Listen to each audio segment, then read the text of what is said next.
మీ నేల సారాన్ని పెంచాలా? అయితే లోతైన వేసవి దుక్కుల ప్రయోజనాలు తప్పకుండా తెలుసుకోండి. రైతు సోదరులకి నమస్కారం. నేను మీ Sanjani from Wilson agri science. వానాకాలం పంటకి బలమైన పునాది వేసేది వేసవి దుక్కి. ఇది రైతన్నలు తప్పక తెలుసుకోవాల్సిన సమాచారం. ముందుగా లోతు దుక్కి అంటే ఏంటో తెలుసుకుందాం. వేసవి కాలంలో వర్షాకాలానికి ముందు నేలని 20 నుంచి 30 సెంటీమీటర్ల లోతులో దున్నుకోవడాన్ని వేసవి దుక్కులను పిలుస్తాము. సాధారణంగా దీనికి ఎంబీ ప్లో, చిసెల్ ప్లో, డిస్క్ ప్లో వంటివి ఉపయోగిస్తారు. లోతు దుక్కు వలన కలిగే ప్రయోజనాలు ఏంటో ఇప్పుడు తెలుసుకుందాం. ముందుగా పురుగులు మరియు కీటకాల నియంత్రణ.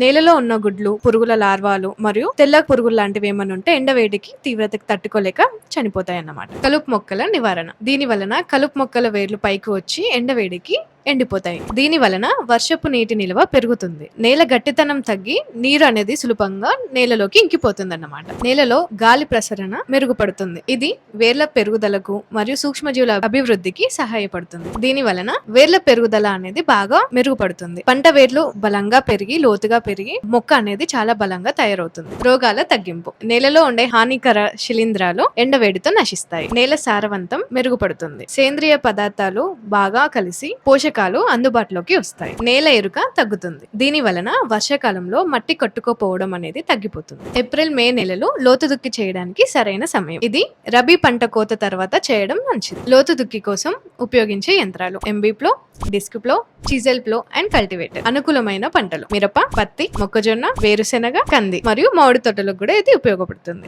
వేసవి దుక్కుల సమయంలో తీసుకోవాల్సిన జాగ్రత్తలు. నేల ఎక్కువ తడిగా ఉన్నప్పుడు దుక్కి చేయకూడదు. తరచుగా లోతు దుక్కి చేస్తే నేలలో ఉన్న సేంద్రియ పదార్థం తగ్గే అవకాశం ఉంది. దీని వలన ఇంధన ఖర్చు కూడా ఎక్కువగా పెరిగే ఛాన్స్ ఉంది.